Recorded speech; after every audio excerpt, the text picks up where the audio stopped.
अस्सलाम वालेकुम वरहमतुल्लाहि वबरकातुहू स्टूडेंट्स। तो अब हम आ गए हैं कैलकुलस की एक नई वीडियो में। क्योंकि हमने M1.3 जो सेक्शन है कैलकुलस का वो कंप्लीट कर लिया था थ्योरी वाला। आज हम उसकी एक्सरसाइज करने लगे हैं। उसके भी कुछ क्वेश्चन कर लिए थे और जो एक क्वेश्चन था 2 वाला वो वाला बहुत इंपॉर्टेंट मुझे लगा, तो वो मैं आपको करवाने लगा हूँ। उसमें हमने बताना है कि डोमेन और रेंज फंक्शन की क्या है, तो उसको हम ग्राफ की हेल्प से समझेंगे। ठीक है, तो उस क्वेश्चन को हम करते हैं। तो बहुत ही इम्पोर्टेंट क्वेश्चन है और बहुत ही आसान तरीके से आप इसकी जो है ना डोमेन रेंज को फाइंड कर सकेंगे। तो जो मैं तरीका बताने लगा हूँ आपको वो ग्राफ मेथड से आप बहुत ही आसानी के साथ और आपको इसमें इंटरेस्ट पैदा होगा कि डोमेन और रेंज कैसे फाइंड करते हैं। तो इसी मेथड से आप दूसरे क्वेश्चन की भी कर सकेंगे और ये बहुत ही ग्राफ मेथड के जरिए हम बहुत आसानी के साथ किसी भी फंक्शन की डोमेन रेंज को बता सकते हैं। ठीक है, तो वो क्वेश्चन क्या है कि y is equal to 1 minus square root of x। तो इसकी हमने डोमेन और रेंज को फाइंड करना है। ठीक है, इधर से हम बता सकते हैं कि ये जो फंक्शन है स्क्वायर रूट फंक्शन इसमें यूज हुआ है, तो इसकी जो डेफिनेशन है उसके मुताबिक स्क्वायर रूट के अंदर कोई नेगेटिव रियल नंबर किसी रियल नंबर के साथ नेगेटिव नहीं आना चाहिए, क्योंकि अगर नेगेटिव आ गया तो वो कम्प्लेक्स बन जाएगा। ठीक है, वो मैंने पिछली वीडियोस में बताया कि क्यों नहीं नेगेटिव आना चाहिए। और इधर भी आप समझ रहे होंगे कि स्क्वायर रूट के अंदर नेगेटिव नहीं आना चाहिए। ठीक है, तो इसका हम इधर से हम बता सकते हैं इसकी जो डोमेन होगी वो 0 से अप टू पॉजिटिव इन्फिनिटी होगी, लेकिन हम इसको ग्राफ की हेल्प से देखेंगे और इसकी हमने रेंज को फाइंड करना है। ठीक है, रेंज को भी हम ग्राफ की हेल्प से अभी समझते हैं। तो चूंकि ये जो ग्राफ है स्क्वायर रूट फंक्शन, इधर से हम क्या लेते हैं एक्स बिलोंग करेगा 0 टू पॉजिटिव इन्फिनिटी, नेगेटिव वाले नंबर नहीं आएंगे। तो इधर इसका हम ग्राफ बनाते हैं। इसका ग्राफ कैसे होता था, इधर 0 से ऐसे ये जाता रहता। ठीक है, ऐसे ऊपर की तरफ जाता है। इधर से हम बता सकते हैं ये एक्स एक्सिस है हमारा और ये हमारा वाई एक्सिस है। ठीक है, और इधर नेगेटिव और ये नेगेटिव वाई एक्सिस है।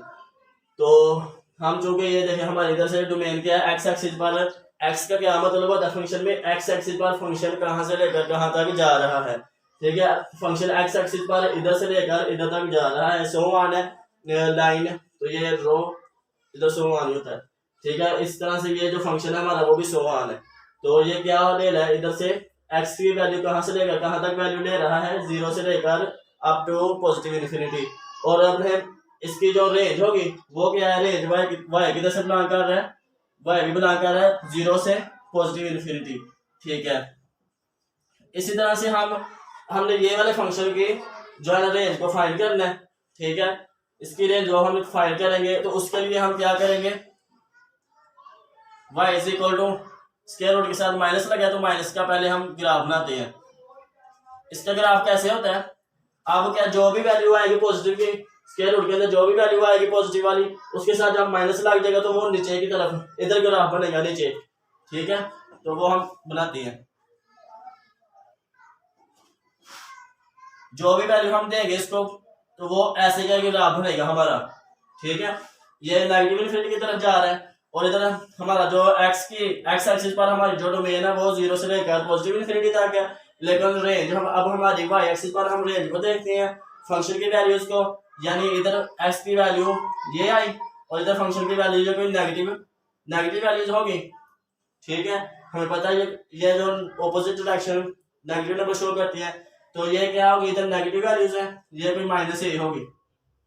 ठीक है, इसी तरह से ये सारी वैल्यूज अब हमारा फंक्शन नेगेटिव इन्फिनिटी की तरफ जा रहा है। ठीक है, डोमेन हमारी एक्स एक्सिस हम देखते हैं वो 0 से लेकर पॉजिटिव इन्फिनिटी और रेंज इस फंक्शन की 1 से और 0 से नेगेटिव इन्फिनिटी। ठीक है, इस तरह से हमने इस फंक्शन की रेंज को फाइंड करना है। ठीक है, उसके लिए हम इधर लिख लेते हैं।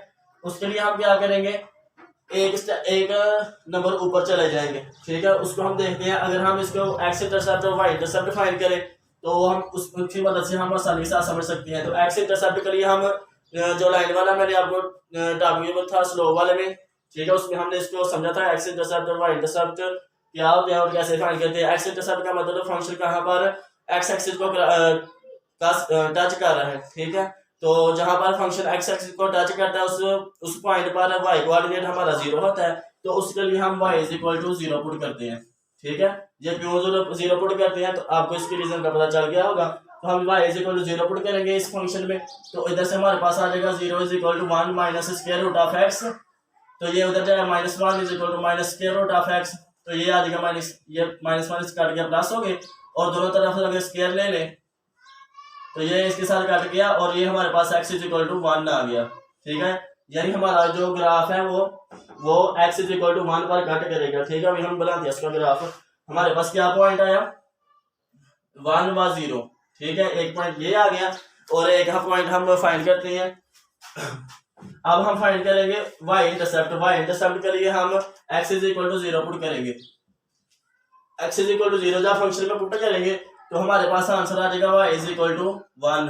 ठीक है, तो ये क्या पॉइंट आया हमारे पास, दूसरा 0 व 1। ठीक है, ये इन ग्राफ की आपको समझ आगे होगी, इनको मैं रेज करता हूँ अभी।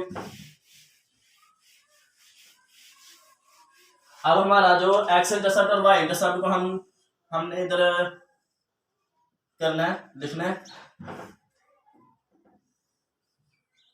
x इंटरसेप्ट कहाँ पर है, ये लेट कर लेंगे। हमारा पॉइंट जो है ना ये है 1 व 0, y कोऑर्डिनेट इसका 0।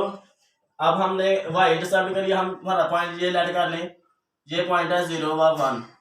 ठीक है, तो अब हमारा जो ग्राफ है वो इधर से नीचे को जाएगा। ठीक है, जो हमें पता था, हमने जो पीछे वाली इसका जो फंक्शन पर है इसका ग्राफ हमने देखा था minus square root of x का, तो इसका ग्राफ कैसे था, इधर से नीचे ये तरफ आता है। इसको आप देख सकते हैं वैल्यूज को देकर।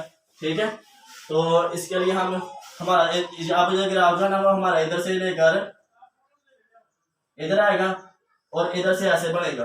ठीक है, सॉरी ये ऐसे। ठीक है, जो भी वैल्यू इधर आप अगर 2 देते हैं तो इधर हमारे पास आ जाएगा फंक्शन में लेट पुट करेंगे 2 y is equal to 1 minus square root of 2, तो ये कोई वैल्यू आएगी 1 माइनस 1.4, तो ये वैल्यू आ जाएगी हमारे पास -0.4। तो ये मैं स्केल अब बढ़ा ले रहा हूँ, अगर आप इसको छोटा लेंगे ना, ठीक है, छोटा अगर ले लें, इधर 2 ले लें, इधर 1 ले लें, तो उसके लिए हम देखते हैं स्केल हमने डिफाइन करना तो उस पर डिपेंड करता है फंक्शन किधर जाएगा। अगर ये पॉइंट हम ले लें 1 तो इसको भी छोटा करना पड़े, ये आ जाएगा 1 और इधर से ये आया और ऐसे करके बनेगा। ठीक है, तो अब हमारा ग्राफ जो है वो किधर से किधर तक जा रहा है, डोमेन हमारी 0 से लेकर अप टू पॉजिटिव इन्फिनिटी है। लेकिन आप जो रेंज है भाई एक्सिस पर फंक्शन कहाँ से लेकर कहाँ तक वैल्यू ले रहा है, ये 0 1, मतलब कि 1 से लेकर नेगेटिव इन्फिनिटी की तरफ जा रहा है हमारा फंक्शन। ठीक है, तो हमारी रेंज क्या आएगी, रेंज हमारी इधर से आ जाएगी 1 से 1 पर क्लोज्ड है और माइनस इन्फिनिटी की तरफ। इसको आप ऐसे लिखें, माइनस इन्फिनिटी से लेकर -1 तक, इधर क्लोज्ड का इधर ओपन। ठीक है, तो ये आ जाएगा, ये इसके फंक्शन की रेंज हो जाएगी। और डोमेन हमारी क्या होगी, डोमेन हमारा जो x बिलोंग करेगा वो 0 से लेकर नेगेटिव इन्फिनिटी की तरफ, पॉजिटिव इन्फिनिटी की तरफ जा रहा है, यानी 1 से लेकर 0 से लेकर पॉजिटिव इन्फिनिटी की तरफ, यानी ये 0 x इधर ओरिजिन पर 0 है, 0 पर फंक्शन की वैल्यू 1 है। ठीक है, यानी 0 भी इसमें फंक्शन में पुट करें तो उस पर फंक्शन डिफाइंड रहता है, हमें आउटपुट मुहैया करता है। ठीक है, प्रोवाइड करता है। तो इसका मतलब इधर से हम देख सकते हैं हमारा जो रेंज है वो 1 से लेकर y एक्सिस पर फंक्शन की वैल्यूज को देखती हैं रेंज के लिए, और वो जा रही है नेगेटिव इन्फिनिटी की तरफ। ठीक है,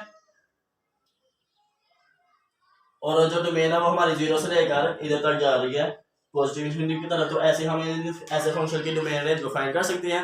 इनसे जो आगे आने वाले जो क्वेश्चन है उनको हम देखते हैं, इसको आप नोट करें।